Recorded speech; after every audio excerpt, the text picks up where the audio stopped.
Well, hello everyone, and how you all doing today? Well, I hope you enjoyed my video on the top 10 cross-dresser fears. Some of them are my fears too. So, so I hope you enjoyed the video on what I'm wearing right now. I decided to be a very business-like lady today. I like being business-like lady. So, and Andrew, thank you for the wonderful comments. Oh, thank you so much. Not wearing a headband today. And you know what? My wife agrees with you. She says I shouldn't wear a headband either. She's actually home right now and she knows that I'm all dressed up and everything. And she's fine with it.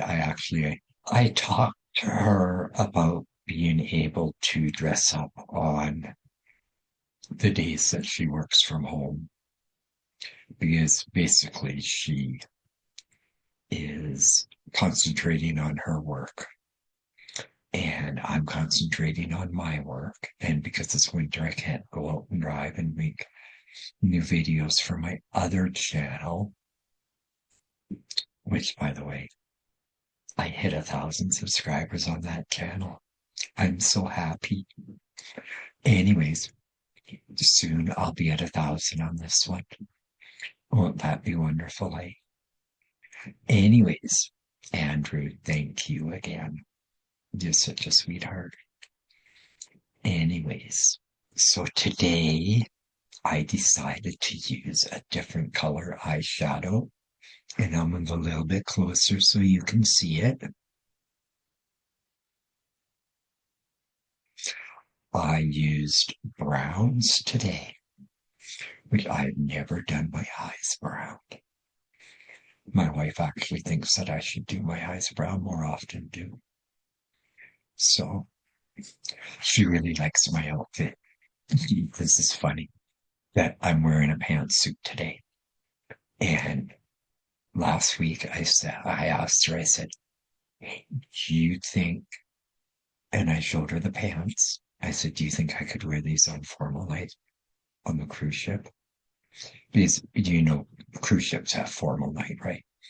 And I really don't have any real dressy clothes. So I said to her, do you think that I could wear these? And would you be okay if I wore these on the cruise ship for formal night? Because I have this really nice jacket. It's blue. And I'm going to wear one of my white blouses underneath the blue jacket. I told her I could wear this one, but she said no. So I didn't mind wearing this top, but like I said, she said no.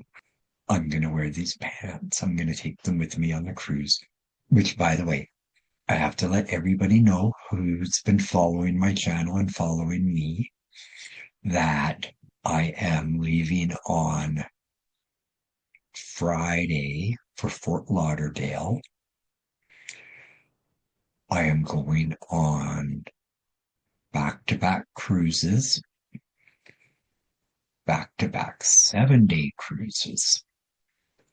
And during that time, I will not be making any videos, but I do have some videos that are scheduled to come out. So it's not going to be a dry spell. There is going to be videos of me. I won't be doing any videos like this one here because I'm not going to be around. And I'm not taking my computer with me. And I'm not taking any cameras with me. I'm only taking my phone, and when I come back, I'll show you videos of my trip. Of course, I'm going to do that. And yeah. Okay. So today I punched into Gemini. I said, okay, everyone. I have my snipping tool and everything done. So I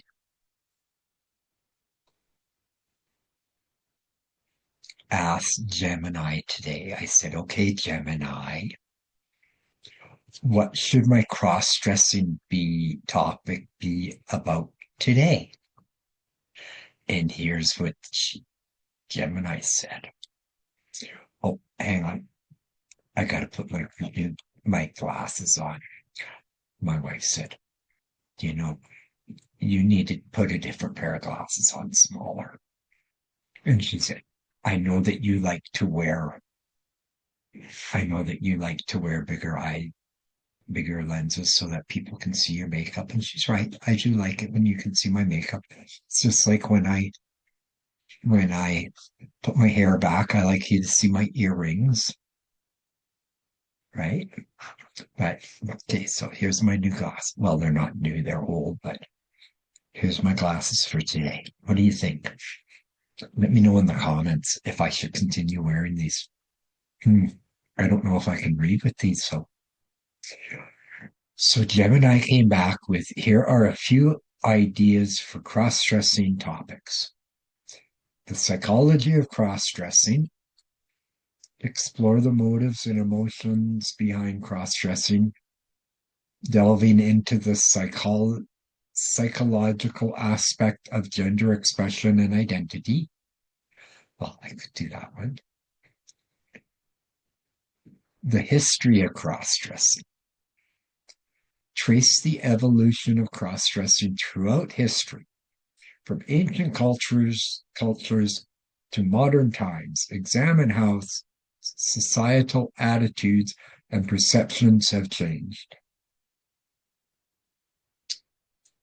Cross-dressing in popular culture. Analyze the portrayal of cross-dressing in movies, TV shows, literature, discussing its impact on public perception and understanding.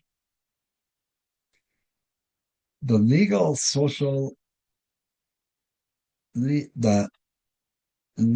and social challenges faced by cross-dressers. Discuss the discrimination and obstacles that cross-dressers may encounter in various aspects of life, such as employment, housing, and healthcare. Well, I think my video yesterday kind of covered that topic. The intersection of cross-dressing and gender identity. There's a good one. I think I'm going to do. Do you know what? In the comments, let me know what you would like me to do next. I'm going to start a series starting in January where I'm just going to sit here and discuss and show video on different topics of transgender, bigender, cross-dressing. Yeah, I feel that, and drag performers. You can't forget the drag performers. They are a big part of life and they are a big part of the community. So the intersection of cross-dressing and gender identity, exploring the relationship between cross-dressing and transgender identity, discussing fluidity of gender expression and diversity of experience within the LGBTQ plus community. And then it just says, I hope this helps. Let me know if you'd like more specific ideas or have any other questions. Okay. So today I decided to go with the history of cross-dressing. As you can see, it's on my screen now. And my elbow here is in the way of the cross-dressing, so I'll move it out of the way. So then I did create a YouTube video script for this topic, the history of cross-dressing, yada, yada, yada. Okay. I already read it. That's why I did that. So YouTube video script, The History of Crossdressing. So asked to create a YouTube script for me.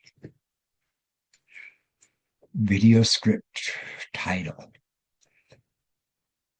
I like this title. A Drag Through Time, The History of Crossdressing. And then it tells me some things to do. And there is a bunch of sections to it.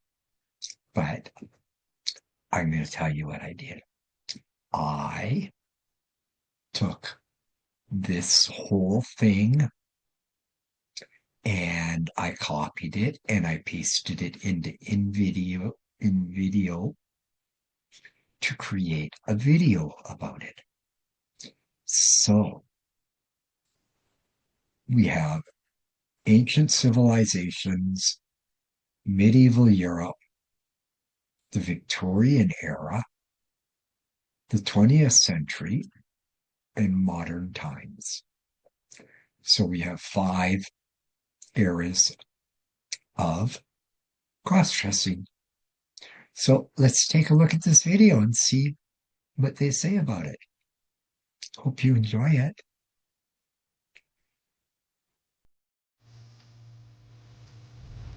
A legacy of lace and lies, cross-dressing through the ages.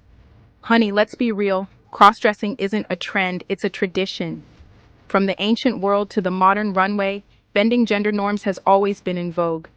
It's a story woven into the fabric of history, a testament to the power of self-expression and the audacity of defying expectations.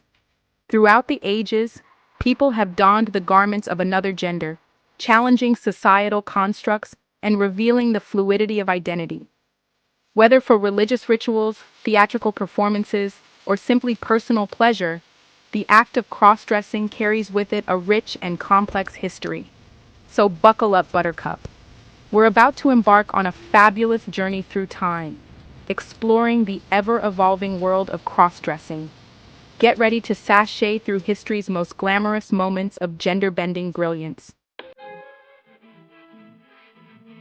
Divine disguise, cross-dressing in ancient civilizations. Let's rewind to the dawn of civilization, shall we?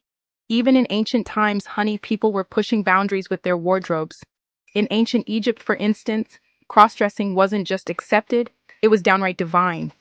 The Egyptian goddess Isis, known for her power and magic, was often depicted wearing male clothing. It was a symbol of her authority, showing she could rock a kilt as fiercely as any pharaoh. Over in ancient Rome, things were a little more complicated. While Roman society was patriarchal, cross-dressing did pop up in theater and religious festivals. Think of it as the original drag brunch. The stories of ancient cross-dressing remind us that gender fluidity isn't a modern invention.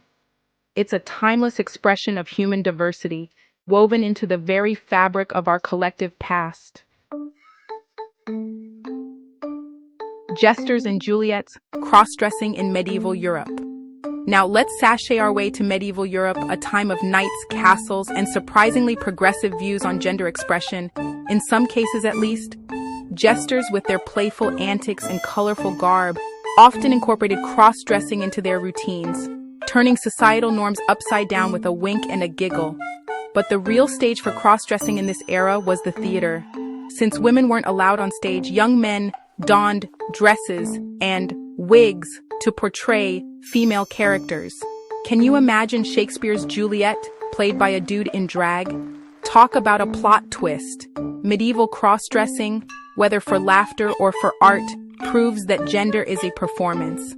It's a costume we choose to wear. And sometimes, darling, the most captivating performances involve a little role-playing. Behind the Victorian veil, the rise of drag balls. Hold on to your corsets, because we're about to enter the Victorian era, a time of both repression and revolution. While Victorian society may have been obsessed with rigid gender roles, it also witnessed the birth of the modern drag ball. These underground gatherings, often held in secret locations, provided a space for men to express themselves freely, embracing their femininity through elaborate costumes and flamboyant performances. It was a defiant act of self-expression in a world determined to keep them in the closet. The Victorian era may have tried to stifle individuality, but the drag balls prove that you can't keep a good queen down. These gatherings were a testament to the enduring allure of cross-dressing and the power of community in the face of adversity. From stage to street, cross-dressing in the 20th century. Fast forward to the 20th century, where cross-dressing sashayed its way from the underground into the spotlight. Pop culture icons like Marlene Dietrich and David Bowie embraced androgyny, challenging gender norms with their style and swagger. Meanwhile, the LGBTQ+ rights movement gained momentum, with cross-dressing playing a pivotal role in protests and demonstrations. From Stonewall to Pride parades, the LGBTQ+ community used cross-dressing as a form of activism, demanding visibility and fighting for equality. The 20th century saw a seismic shift in attitudes towards gender and sexuality. Cross-dressing, once relegated to the shadows, emerged as a powerful tool for self-expression and social change. Drag Race and beyond, cross-dressing in the modern age. Welcome to the age of RuPaul, where drag isn't just a performance, it's an art form. Thanks to shows like RuPaul's Drag Race, drag queens have sashayed their way into the mainstream, captivating audiences with their charisma, uniqueness, nerve, and talent. But modern cross-dressing is more than just glitter and glamour. Gender fluidity is becoming increasingly recognized and accepted, with people of all genders embracing fashion and self-expression beyond the binary. From the runway to social media, cross-dressing is more visible than ever before.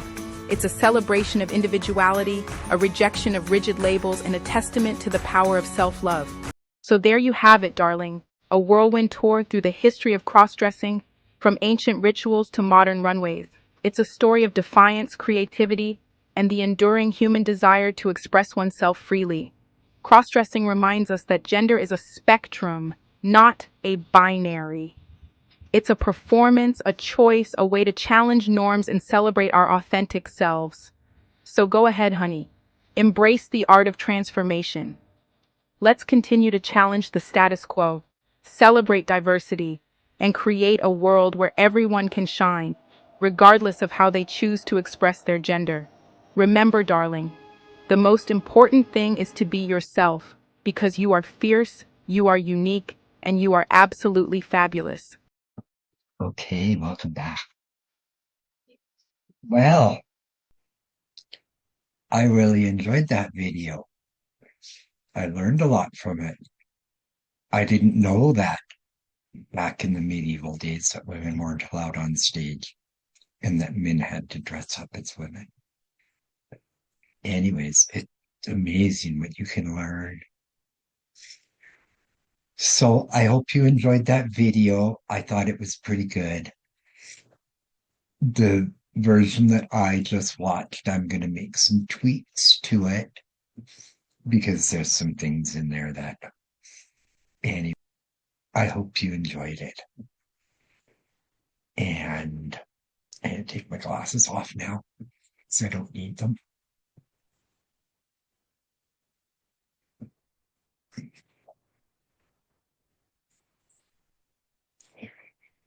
So let me know in the comments what you thought of it.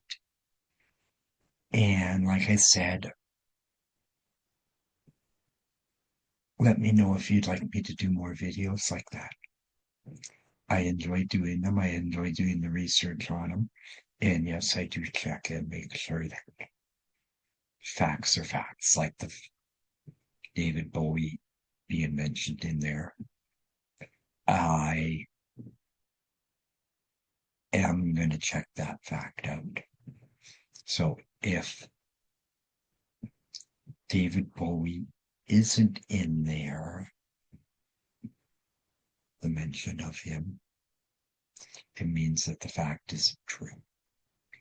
And if it is in there, then it means the fact was true.